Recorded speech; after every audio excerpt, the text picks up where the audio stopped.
자신이 무언가 추구하는 바가 있으면 먼저 사전에 그것을 알아보고 준비를 시작합니다. 예를 들어서 사업을 시작하려고 할 때에 내가 어떤 종류의 사업을 할 것인가, 어디에서 그 사업을 할까, 오버랜팍에서 할까, 캔자스에서 할까, 건물을 얻어놓으면 그걸 내부 수리를 누구한테 맡길까, 내가 정해진 그 종류의 물건을 누구로부터 내가 공급받을 것인가, 어떤 도매상을 선택할 것인가 등등 많은 것들을 알아보면서 준비를 합니다. 준비가 철저하면 시행착오를 줄일 수가 있고 쓸데없는 시간이나 물질의 낭비를 그만큼 막을 수가 있고 내가 하려고 하는 일을 좀 더 효과적으로 할 수가 있겠죠. 인간들의 죄를 지시고 구원의 길로 이끌기 위해서 이 땅에 오신 예수님은 3년에 걸쳐 집중적으로 하나님 나라의 비밀을 가르치시고 복음을 전파하시고 치유하는 사역을 하셨습니다. 치유 사역 속에는 귀신을 쫓아내는 것도 포함되죠. 그런데 예수님은 30살이 되자 이제 나가자, 무조건 때가 되었다고 나가서 사역을 시작한 게 아니라 그분의 삶을 보면 굉장히 준비가 철저했습니다. 이 준비, 사역을 위해 내가 앞으로 이런 사역을 할 것이기 때문에 나는 이런 준비가 필요하다. 본문은 예수님께서 자신의 사명을 감당하기 전에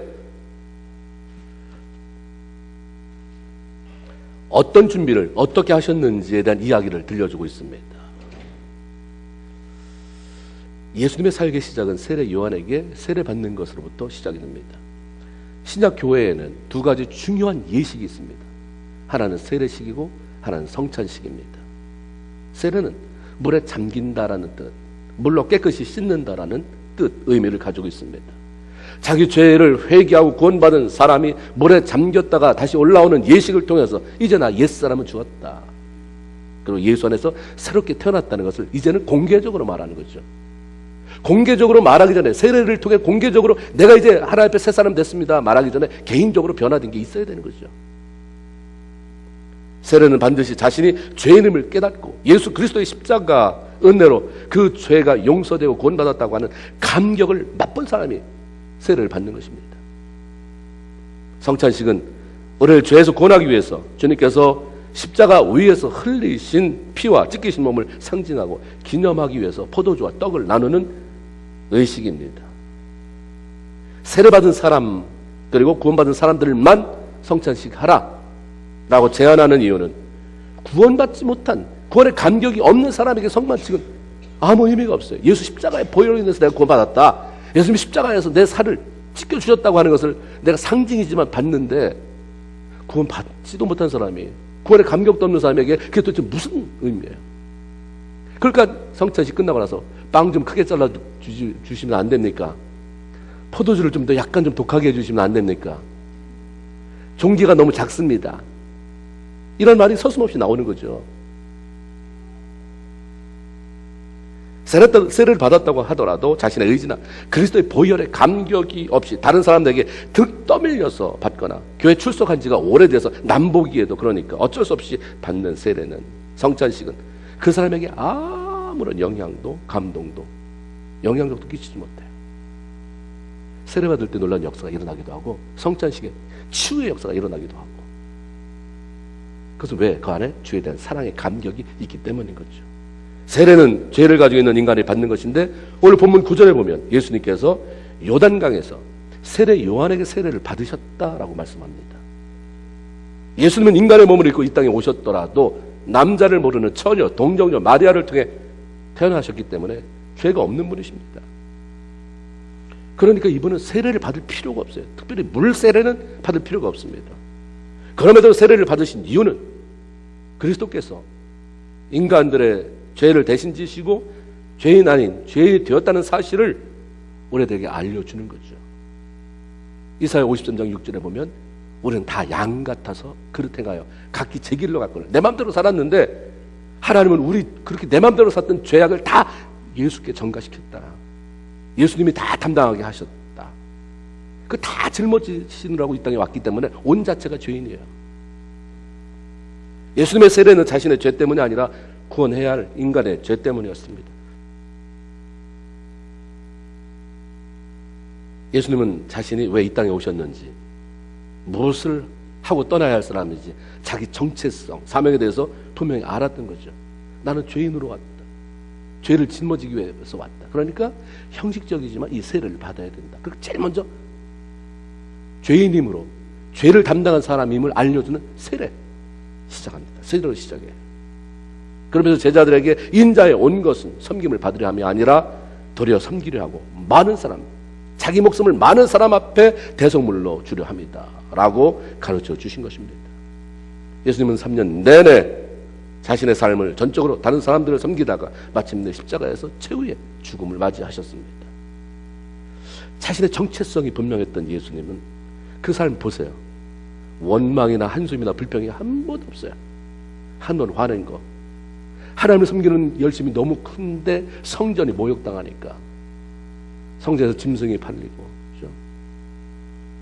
환전이 이루어지고 제사장과 상인들이 결탁해서 환전 과정에서 이윤을 챙기고 이러니까 채찍을 들고 화를 내면서 상을 뒤집어 엎고 이런 거 외에 보면 그 목소리가 들리지도 않았다. 들리지도 않아요. 원망과 불평 한숨이 없었습니다. 예수님의 사역이 너무 편해서 한숨 쉴 게 없어서 원망할 게 없어서 그랬습니까? 끊임없이 자신을 헐뜯고 모함하고 배신하고 죽이려고 하는 사람으로 들끓었지만 자신이 가야 할 길이 무엇이고 해야 할 일이 무엇인지 분명하니까 그냥 그 길을 가신 거예요. 아버지가 날 이 일을 위해서 불러서 이 일을 가고 있기 때문에 그래서 니네가 날 배신하고 니네가 날 원망하고 나한테 화나게 하고 그게 뭔데? 그게 내가 너한테 그렇게 반응했다고 해서 내가 십자가를 더 안 아프게 질 수 있는 것도 아니고 죽을 걸 안 죽을 것도 아니고 그냥 가시는 거예요. 왜 문제가 생기냐면 정체성을 모르기 때문입니다. 예수 믿고 구원받은 하나님의 자녀로 살아가는 동안 우리에게 절대적으로 필요한 것은 내가 누구냐? 하나님께서 왜 나에게 이런 일을 맡겨주셨느냐? 왜 이런 사명을 불러주셨는지, 왜 이런 사이로 이끌어 가시는지 그 정체성을 분명히 아는 것입니다. 우리가 방향이 잡히면 방법이 보이잖아요. 내 삶의 방향을 잡는 것, 그래야 그 안에 필요한 방법이 보이는 것입니다. 옷가게를 할지 음식 가게를 할지가 멀쩡 결정되면 방향이 설정되잖아요. 옷가게 할 사람이 그릇 사드리겠습니까? 아니에요. 방법 틀린 거잖아요. 다른 사람이 봐도 다 웃어요. 너 옷가게 한다는 사람이 무슨 그릇을 이렇게 많이, 근데 음식 가게 한다는 사람이 기가 막힌 드레스 뭐 이런 거 다 사다 모으면 너 제정신이냐 이럴 거예요. 방향이 분명 잡히면 방법이 있었잖아요. 어떤 사람이 그릇도 사드리고 옷도 사드리고 너 뭐 할 건데 아직 몰라. 일단 사드리고 나서 나중에 옷가게를 할지 내가 음식 가게를 할지 그 중에 하나가 결정되면 하나는 버려야 되는 거예요. 방향성. 우리가 방향이 설정되면 방법이 보여요. 그러니까 먼저 우리가 내가 가야 하는 길이 뭔가 어디로 가고 있는가를 분명히 하는 게 참 중요해요. 근데 하나님을 믿는 성도로 내가 좀 어디를 향해 가고 있는가? 그러면 방법이 보여져요. 자꾸 하나님이 생각나게 하십니다. 그리고 하나님의 은혜와 능력과 도우심으로 그 길을 가게 되는 거죠. 내가 하나님의 자녀로 구원받아 성도가 되었다고 하면서도 정체성이 뭐고 해야 할 일이 무엇이고 가야 할 길을 모르면 자꾸 다른 사람을 간섭하게 돼요. 내가 갈 길이 뭔지 모르니까 남이 가고 있는 걸 간섭하는 거예요. 잘 가고 있으면 밉고 못 가고 있으면 비난하고 너나 잘 가 이 말이에요. 너나 잘 가. 자기는 제대로 가지도 못하면서 근데 정체성이 없으니까 자꾸 원망하고 불평하고 헐뜯고 다 원망 불평 헐뜯는 사람은 자기 정체성이 없거나 있었는데 잃어버렸거나요. 내 길 가기도 바빠요. 내 인생 한번 살아가기도 참 바쁘잖아요. 예수님의 사역이 33년 그동안 3년을 집중적으로 살 수 있었던 것은 정체성이 분명한 거예요. 나는 죽으러 왔다. 죽으러 왔다는데 뭐 화날 일이 뭐 있어요. 난 죽으러 왔다는데 싸울 일이 뭐가 있겠습니까? 예수님께서 세례를 받기 위해 요한이 세례를 베풀고 있는 요단강까지 직접 찾아오셨어요. 세례 요한은 예수님을 소개하기 위해서 존재하는 사람이잖아요. 나는 외치는 자의 소리다. 나는 게 소리다. 나를 드러내려고 한 게 아니라 예수님을 나타내려고 길잡이 역할을 하고 난 사라질 사람이다. 그렇게 말한 그 사람이 요한이에요. 예수님은 요한의 소개를 받고 등장해서 인간을 구원할 메시아로 이 땅에 보내심을 받고 오신 분입니다. 근데 보세요. 그 예수님이 요한에게 세례를 베풀어 달라고 찾아온 거죠. 머리를 디미는 거예요. 나한테 세례를 베푸시오. 예수님은 말 한마디로 귀신을 쫓아내고 병을 고치시고 하늘의 비밀을 풀어내고 이런 하늘의 권세를 가지고 계셨어요. 그런데 절대로 권위주의는 아니었습니다. 자신의 권위를 고집하는, 이건 권위주의예요. 하나님 주신 그 권세, 이건 정말 틀린 거죠. 예수님은 권위는 있었지만 권위주의자는 아닙니다. 내가 메시아인데 어떻게 너에게 세례를 받아? 내가 목사인데 어떻게 너에게 기도해달라고 부탁을 해? 내가 장로고 권사고 집사인데 어떻게 평신도한테 모른다고 말을 해? 예수님, 너는 기껏 해봐야 나를 소개하는 소리에 불과한데 어떻게 내가 너한테 세례를 받아? 가 아니라 하나님께 영광을 돌리고 합력해서 선을 이루고 의를 이루는 것이라면 얼마든지 난 너한테 세례를 받는다. 그래서 겸손히 자기를 내려놓잖아요. 요한은 예수님을 그렇게 소개했어요. 세상 죄를 지고 가는 하나님의 어린 양이다. 근데 그분이 대단한 분이다 이거예요. 그분은 흥해야 되고 나는 망해도 되고, 난 이분 때문에 잠깐 와 있는 사람입니다. 그런데 그분이 자기 앞에 탁 나타나셔서 세례를 베풀라 했을 때 얼마나 두려웠겠어요. 얼마나 당혹스럽겠어요. 자기는 무슨 말을 했는지 모르지만 아마 옆에서 들으면 이 말을 했을 거예요. 말도 안 돼. 이건 말도 안 돼. 정말로 말도 안 되는 것일 뿐만 아니라 하면 절대로 안 될 것 같아요. 예수님이 겸손해서 그렇게 말했지만 나는 절대로 받아들이면 안 된다. 그래서 마태복음 3장 14절에 보면 요한이 예수님을 말려 가로되 내가 당신에게 세례를 받아야 할 터인데 당신이 내게 세례를 받겠다고 오십니까? 예수님이 말씀하잖아요. 그렇게 해라. 그렇게 해서 모든 의를 이루는 것이 합당하니 주저하지 말고 세례를 베풀어라. 그때 요한의 반응이 뭡니까? 안 돼요. 죽어도 안 돼요. 못해요. 딴 사람 찾으세요. 그런 일이 있을 수도 없고 있어서도 안 됩니다라고 끝까지 고집부리던가요? 여기에서 우리가 차이점이 있는 거예요. 마태복음 3장 15절에 이에 요한이 허락하는지라. 얼마나 떨리고 두려운 마음으로 세례를 베풀었겠습니까? 예수님은 세례를 받으셔야 했고 요한은 끝까지 못한다고 우겨댔다면 예수님의 사역 준비한 과정이었던 세례는 누가 베풀어야 했을까요? 죽었다가 깨어나 예수님께 세례를 베풀 자격이 안 되는 자라고 했지만 주께서 그렇게 하라고 하시니까 요한은 순종하고 허락을 했습니다.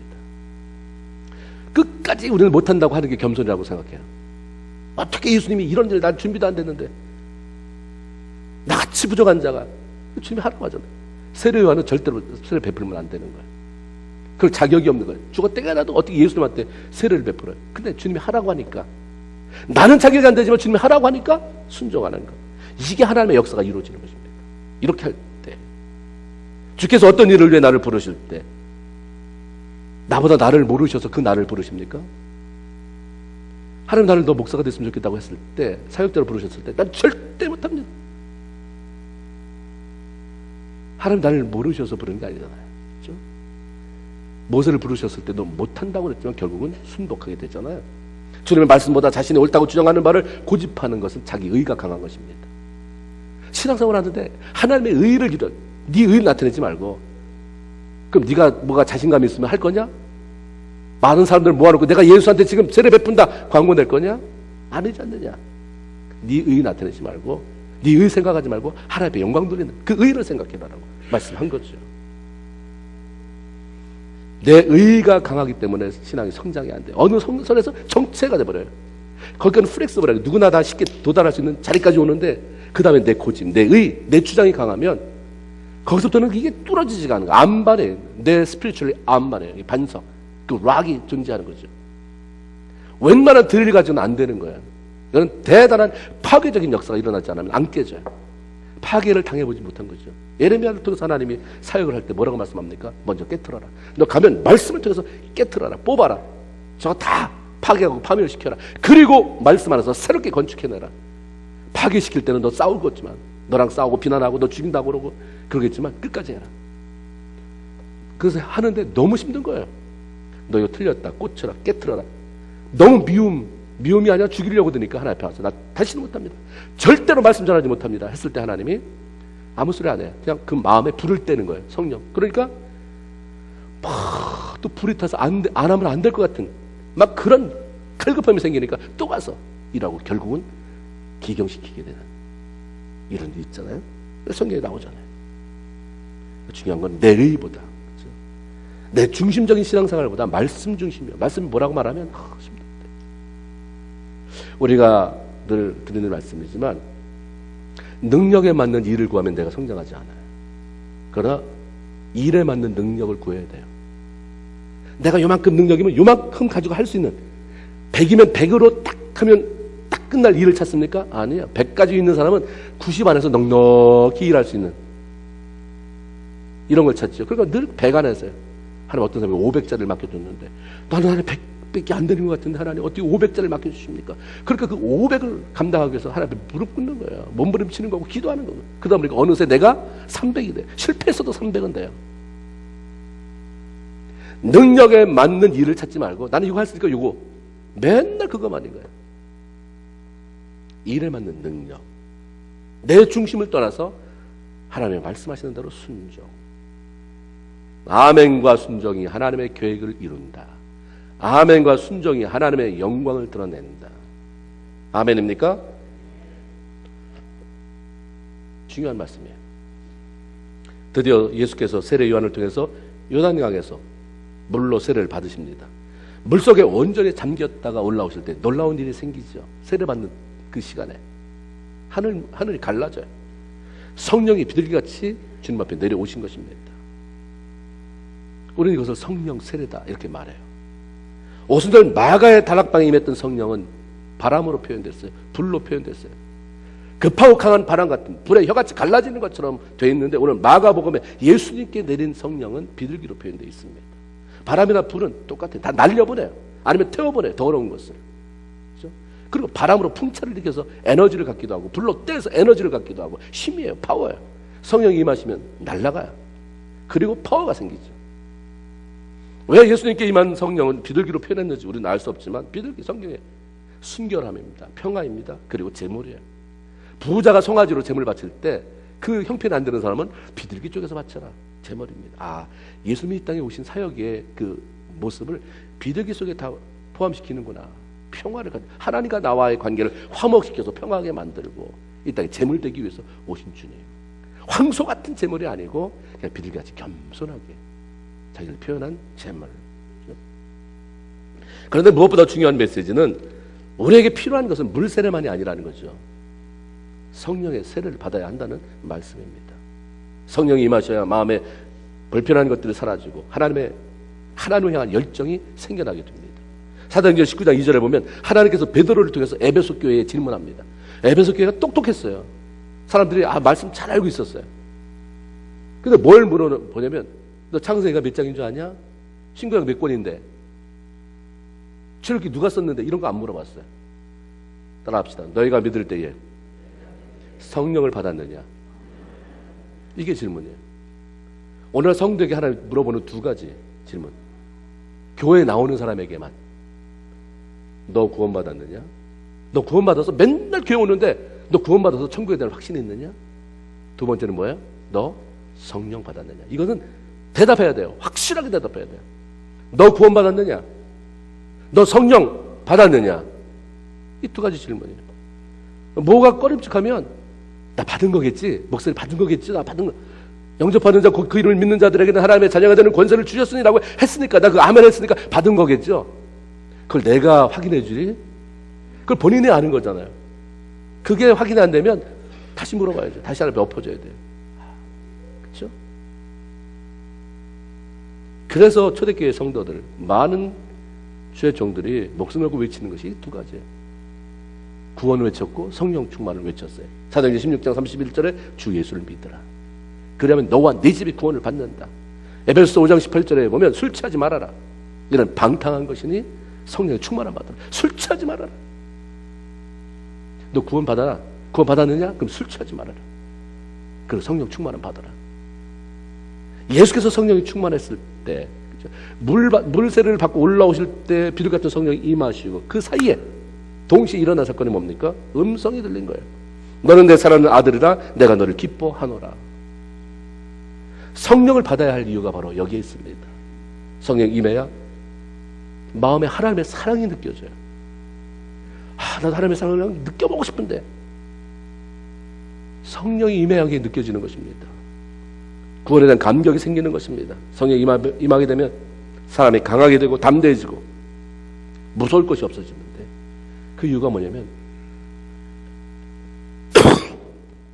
천지를 창조하신 그 능력의 하나님의 사랑이 나를 가득 채우니까 그런 거예요. 예수님에게만 아니라 이 똑같은 말씀이 성령 충만하면 나타나는 현상이에요. 주님 나를 이렇게 사랑하는구나. 내가 너를 사랑한다는 말이 하늘에서 보내는 메시지지만 우리 들리기는 귀로 들리든가 마음으로 들리든가. 귀로 들리는 경우는 거의 없고 우리 마음으로 들리는데, 그 마음으로 들리는 게 정말 하나님의 소리라는 게 감각으로 쏟아 나오는 거죠. 그런 마음이 스치고 갔는데 왜 눈물이 나와요? 그런 마음이 스치고 갔는데 왜 갑자기 담대함이 생기고, 왜 여기서 시원함이 생기고, 묶였던 게 풀어져 나가고, 미웠던 게 풀어져 나가고, 그렇죠? 우울했던 게 어떻게 갑자기 카텐이 거치면서 햇빛이 쨍 하고 찌는 것처럼 그런 현상이 일어날까요? 그 소리가 내 안에 들어왔기 때문에, 성령을 통해서 그게 내 안에 느껴지기 때문에. 성령을 통해 받으면 막 은사가 있고 뭐하고 이런 걸 보니까 아니지, 우리가 자꾸 거기에 기준하니까 난 성령 받으려면 멀었다지. 말씀이 깨달아지는 거 성령이에요. 막 사람이 좋아 보여요. 성령이 하시는 거예요. 그죠? 마음에 굉장히 기쁨이 생겨요. 살아갈 게 이민사에서 부인한테 얘기는 안 했는데, 자식들한테 얘기 안 했는데, 살아가는 게 너무 힘들고 사업이 위태위태하고 여전한데 그냥 안 해? 왠지 모르는 배짱이 생기고 담대함이 생기고. 이게 성령이 하시는 거고, 성령이 하나님의 음성을, 내가 너를 사랑한다고 하는 음성을 들려줄 때 생기는 현상입니다. 이 땅에서 하나님의 자녀로, 그분의 일꾼으로 살아가기 위해서 가장 잘 준비하는 것은 성령을 통해서 하나님의 사랑을 확인하고 그 사랑으로 내면을 가득 채우는 일입니다. 우리가 이 땅을 살아가는 동안 어떤 일을 시작할 때, 어떤 사명을 감당할 때, 먼저 내면을, 너는 말이야 내 사랑하는 아들이다. 너는 말이야 내가 온 천하를 주고도 바꿀 수 없는 내 사랑하는 딸이 있다. 이 음성으로 가득 채우는 것이 굉장히 중요합니다. 이것이 채워지면 하나님의 가라고 한 길은 저기 있는데 어떻게 갈까 했던 그 두려움이 그냥 해소가 되는 것입니다. 벌하신 예수님께서 예수님을 3번씩이나 부인했던 베드로를 찾아오셨어요. 베드로에게 뭐라고 말씀하셨습니까? 너 언제까지 그러고 있을래? 힘내서 다시 전도해. 너 내가 그때 얘기했지, 사람을 낳는 어부되라고 했지? 이 말씀했습니까? 처음 찾아오셔서 하신 그 부활하신 주님의 첫 마디가 뭐예요? 다 같이 시작. 내가 나를 사랑하느냐? 내가 나를 사랑하느냐? 실수해도 뭐 좌절해도 그 안에 하나님을 사랑하는 그 마음, 하나님이 나를 사랑했다는 그 음성 들은 것이 남아있으면 그 다음에는 얼마든지 가능성이 있는 거잖아요. 제일 먼저 보는 것이 네가 나를 사랑하느냐. 예수님도 사랑하지 않는 사람이 어떻게 구원받은 성도라고 말할 수 있어요? 구원받지 않았기 때문에 문제가 생기는 거예요. 예수를 사랑하지 않는 사람이 어떻게 교회의 일꾼이요 지도자라고 할 수 있습니까? 예수를 사랑하지 않는데 어떻게 하나님께 충성한다고 말해요? 하나님께 충성하는 사람 A와 하나님께 충성하는 사람 B와 충성하다가 싸우고 결별이 나고, 왜 그렇습니까? 사랑이 없으니까 그래요. 하나님에 대한 사랑을 경험하지 못하고 충성만 가지고 있으니까. 충성하지 마세요. 언제까지? 사랑이, 하나님의 사랑이 충만하게 있기까지는요. 사랑이 연유되지 않는 충성은 무기가 될 수 있습니다. 자기를 자랑하는 무기가 될 수 있고, 자기의 열심으로 다른 사람을 실족시킬 수 있는 무기가 되는데, 하나님을 사랑하기 때문에 참 내가 이 일을 할 수 있어서 감사하다. 대단한 일이 아니어도 하나님이 나를 사랑하고 내가 하나님을 사랑할 수 있도록 그렇게 만들어 주셔서 작은 거지만 이렇게 할 수 있어서 너무 감사하다.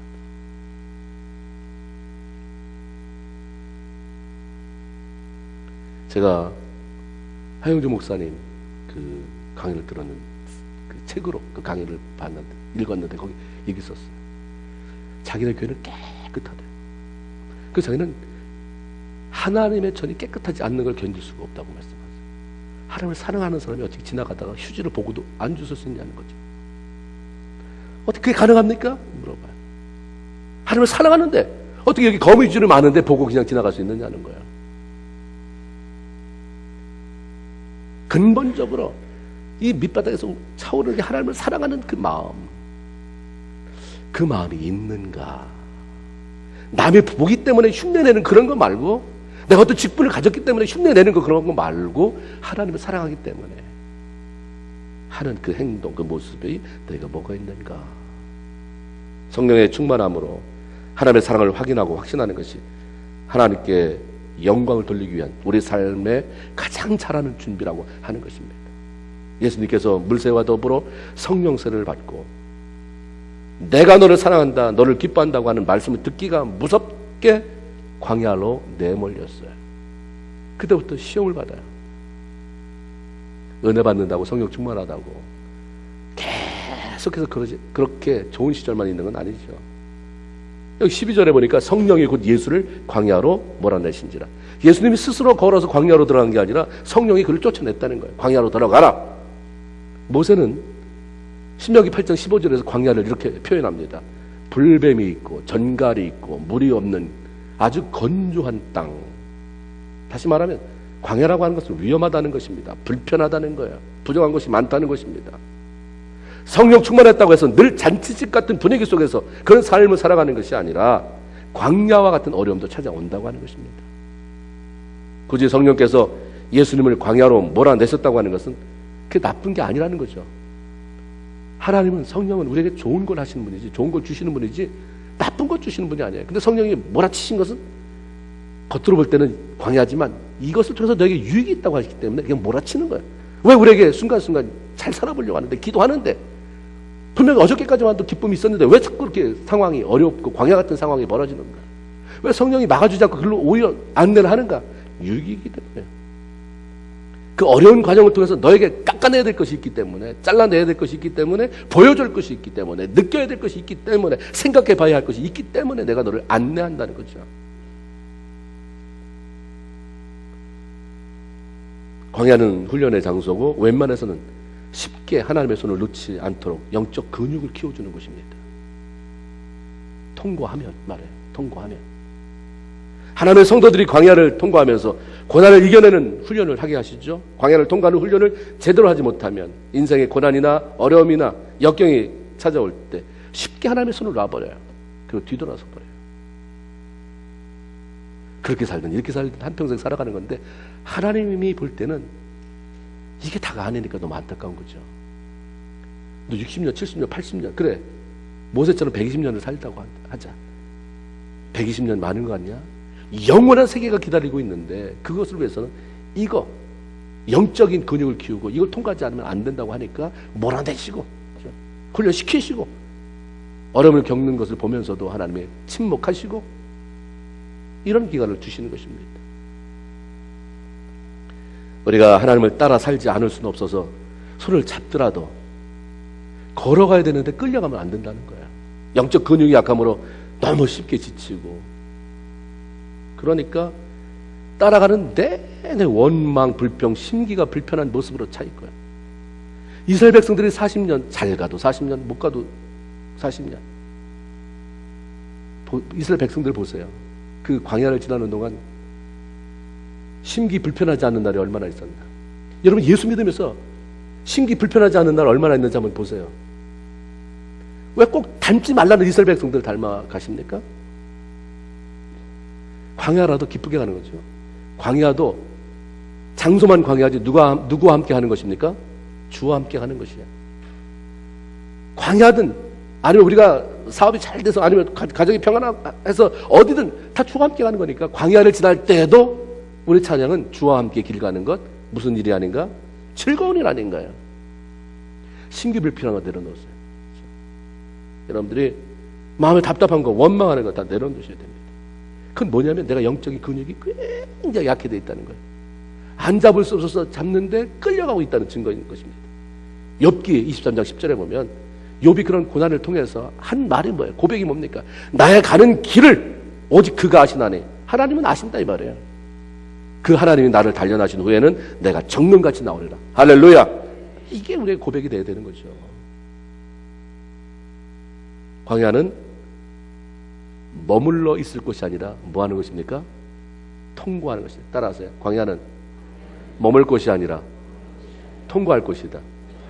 여러분 힘든 시간을 거기 오래 구태여 오래 머물러 있을 필요가 뭐 있습니까? 빨리빨리 통과해야 되잖아. 하나님은 우리를 동굴 속에 집어넣는 분이 아니라 터널 속에 통과하게 하는 거예요. 광야는 통과하는 것이 머무는 게 아니에요. 근데 빨리 통과하는 것은 뭐에 달렸냐면 우리의 순종에 달린 것입니다. 순종할 때 역사가 일어나요. 하나님께서 성령을 통해 예수님을 광야로 몰아내시기는 했지만 육신을 입은 그분을 들짐승이 우글대는 광야에 홀로 두지 않으셨어요. 13절을 보니까 천사들이 수종 들더라. 너무너무 좋더라고요. 그때마다 다 완벽하게 플랜을 세워주시는 그 하나님. 성령 받게 하시고 또 어려움이 있지만 다시 또 천사를 동원시켜서 수종 들게 하시고 몰라서 그렇지 이걸 볼 수만 있다면 얼마나 좋겠어요. 우리가 너무 죄 가운데서 영적인 눈이 너무 가려져 있으니까 주님이 성경 보고 이런 일이 꼭 예수님만이 아니라 너의 삶에도 예수로 인해서 구원받은 너의 삶에도 일어난다. 너 고난이 있냐? 난 천사를 동원했다. 이사야 41장 10절에 들어가지 말아라. 내가 너와 함께 함이니라. 놀라지 마라. 나는 내 하나님이 됨이니라. 내가 너를 굳세게 하리라. 참으로 너를 도와주리라. 참으로 나의 의로운 오른손으로 너를 붙들리라. 아멘입니까? 말씀을 통해서 내 심령을 붙잡으시기도 하고 보이지 않지만 천사를 통해서 하나님이 위기 속에서 날 건져내기도 하고 우리 간증집에 그런 거 있잖아요. 어느 날 자기가 대형 트럭 사이에 꼈는데 살아났어. 나중에 보니까 천사가 그 사이에서 자기를 보호하고 있는 걸 봤다. 우리는 못 봤으니까 그런 일이 있었나 보다 하지만 하나님이 예수님을 광야에서 천사를 보내 수종 들게 했다면 그분의 자녀인 우리는 뭐 어떡하겠나? 왜 안 도와주겠나? 왜 안 보호하겠는가?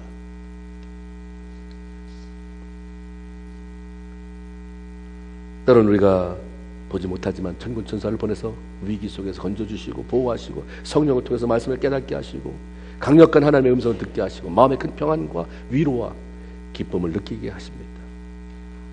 그리고 때때로 실질적인 부분에 있어서 기적을 베풀어 우리 삶에 필요한 것을 구체적으로 공급하시기도 하시는 분이십니다.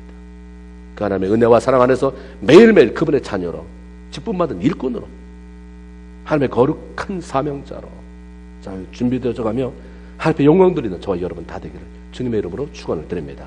아멘. 하나님 고맙습니다.